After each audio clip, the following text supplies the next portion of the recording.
село, і серце відпочине. Село на нашій Україні,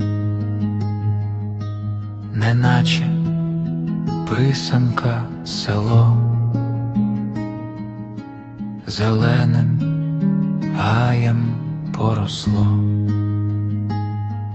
Цвітуть сади, біліють хати,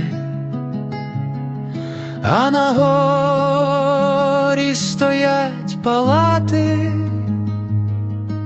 неначе диво, а кругом широколисті тополі, а там і ліс, і поле, і сині гори за Дніпром. Сам Бог витає над селом.